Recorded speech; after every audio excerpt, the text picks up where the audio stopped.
नमस्कार, मैं शालिनी गोयल प्रस्तुत हूँ हिंदी लेखक परिवार के यूट्यूब मंच से ऋचा शरद अग्रवाल की एक सुंदर और मार्मिक कहानी पगली को लेकर।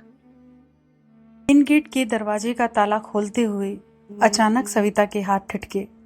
नमन, जो कि स्कूटी के पास खड़ा था, एकदम रोने लगा। सविता ने पलटकर नीचे देखा।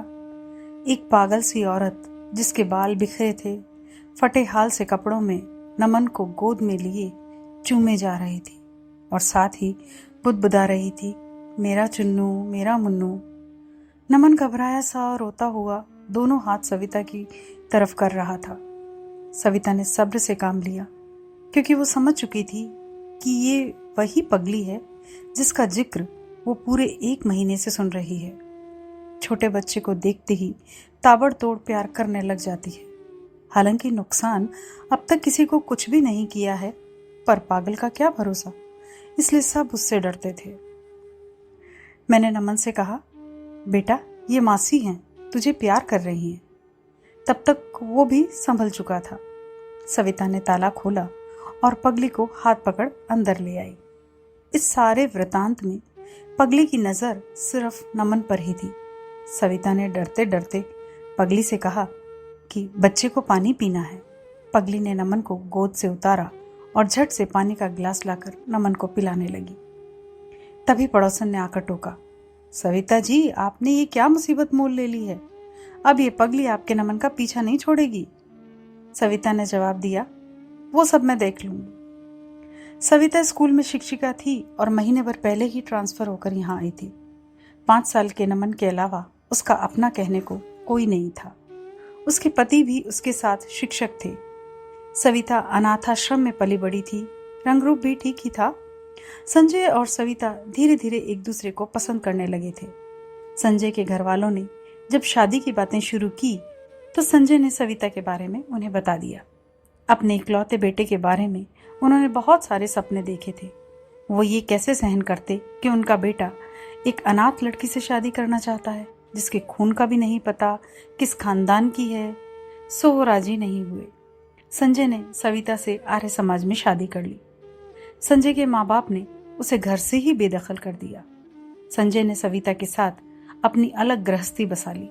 उनके 4 साल खुशी में गुजरे। सविता कभी कभार ये शिकायत जरूर करती कि उसके नसीब में माँ बाप का प्यार ही नहीं लिखा है। नमन 3 साल का हो चुका था और संजय एक दिन बुखार की चपेट में ऐसा आया कि नमन को सविता के भरोसे छोड़ भगवान को प्यारा हो गया। सास ससुर ने सविता को खूब ताने दिए कि ये डायन है, मेरे बेटे को खा गई। सविता ने मनोविज्ञान में एमए किया था और अब पीएचडी कर रही थी। उसने पगली को देखा था, तभी वो समझ गई थी कि इसके पागलपन के पीछे कोई बड़ा हादसा है और यदि इसे प्यार मिले तो ये ठीक हो सकती है। सविता ने अपने मन में सोच लिया कि वो ये कोशिश जरूर करेगी। बचपन से ही अभावों और दुखों में पली सविता से किसी का दुख देखा नहीं जाता था। सविता ने खाने की थाली लगाई और बरामदे में बैठी पगली को दे आई। थोड़ी देर बाद आकर देखा तो पगली गायब है और खाना ज्यों का त्यों रखा है। अगले दिन स्कूल से ठीक उसी समय आने पर देखा कि पगली पहले से ही दरवाजे पर खड़ी नमन का इंतजार कर रही थी। सविता ने नमन को पहले से ही समझा रखा था कि मासी से डरना नहीं है, उनकी तबीयत खराब है। सविता ने पगली को देख नमन को उसकी गोद में दे दिया और बेखौफ ताला खोल उसे अंदर ले आई। खाना लगाकर पगली से कहा कि दीदी, आपका मुन्नू तभी खाना खाएगा जब आप खाएंगी। ऐसा सुनते ही पगली जल्दी जल्दी खाने लगी और थक कर वहीं सो गई। अपना रसोई का काम निपटा कर आकर देखा तो फिर पगली गायब थी। सविता ने नमन को समझाया कि मुझे किसी जरूरी काम से जाना है, तुम सो जाओ, कोई काम हो तो मुझे मोबाइल कर देना, मैं थोड़ी देर में आ जाऊंगी। सविता ने सुन रखा था कि गांव के बाहर का ढाबे वाला सविता का बहुत ध्यान रखता है। सविता ने ताला लगाया और स्कूटी स्टार्ट करके ढाबे की तरफ चल दी। ढाबे का मालिक शायद सविता को जानता था। उसने एकदम बोला, नमस्ते टीचर जी, आइए, क्या खाना है? सविता सीधी बात पर आ गई, बोली, भैया मैं आपसे उस पगली के बारे में पूछना चाहती हूँ। ढाबे वाले की आंखें छल छल आ गई। वो बोला, टीचर जी, उसका नाम सरला है। वो यहाँ से 4 गांव दूर मेरे गांव की है। इस नाते से मेरी बहन हुई। अच्छे घर की है। उसके जीवन में आई एक घटना ने उसका सारा जीवन बदल कर रख दिया। अच्छी सी गृहस्थी थी, पति की किराने की दुकान है गांव में, और चुन्नू मुन्नू 2 बच्चे स्कूल जाने लगे थे। एक दिन बरसात ज्यादा हुई तो गांव के आसपास के पोखर और गड्ढों में पानी भर गया। दोनों बच्चे स्कूल से आ रहे थे। छोटा मुन्नू जरा शरारती किस्म का था। उसने पानी से भरे गड्ढे में कागज की नाव डाली और हाथ से चलाने के लिए झुका तो संतुलन बिगड़ने से गड्ढे में जा गिरा। उसे गिरता देख बड़े भाई चुन्नू ने बचाने के लिए हाथ बढ़ाया तो वो भी गड्ढे में गिर गया। साथ आए बच्चों के चिल्लाने पर गांव वाले आए। तब तक दोनों बच्चे दम तोड़ चुके थे। टीचर जी, उस दिन मैं वहीं था। मैंने भी देखा वो नजारा। बच्चों को देख पागल सी हो गई थी सरला। बड़ी मुश्किल से बच्चों को उससे अलग कर अंतिम क्रिया कर पाया था उसका घरवाला। बस तभी से ये ऐसी हो गई। सविता ने पूछा कि फिर ये यहाँ कैसे आई? ढाबे वाले ने जवाब दिया कि शायद परेशान होकर इसका घरवाला ही इसे यहाँ छोड़ गया होगा, क्योंकि सुना है कि इसके बीमार होने पर जो खाना बनाने आती थी उसी ने इसका पूरा घर संभाल लिया।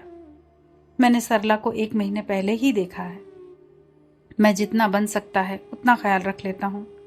कई बार सोचा कि बहन जैसी है अपने घर रखकर देखभाल करूं, पर फिर सोचा अकेली जान दुनिया जहान की बातें बनाने लगेगी।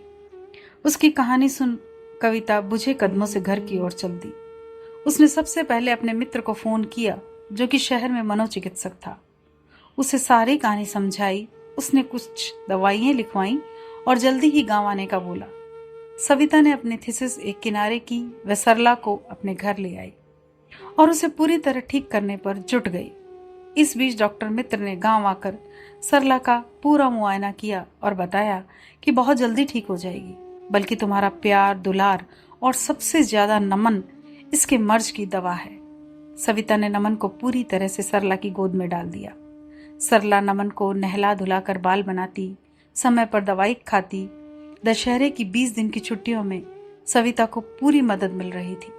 हफ्ते 10 दिनों में ही आश्चर्यजनक परिवर्तन दिखने लगा सरला में। वो घर के काम में हाथ बटाने लगी, साफ सफाई, रसोई का काम कराने लगी। नमन का सारा काम सरला ही करती।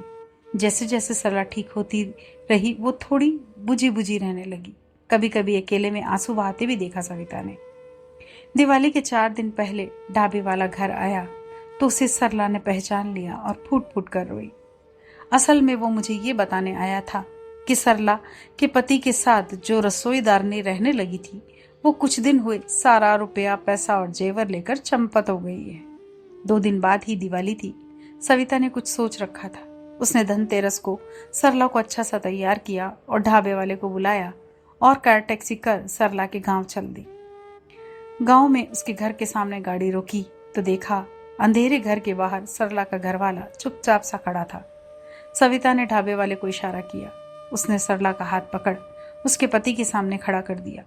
सरला को देख हतप्रभ रह गया उसका पति। बोला, आज धनतेरस को मेरे घर की लक्ष्मी वापस घर आ गई।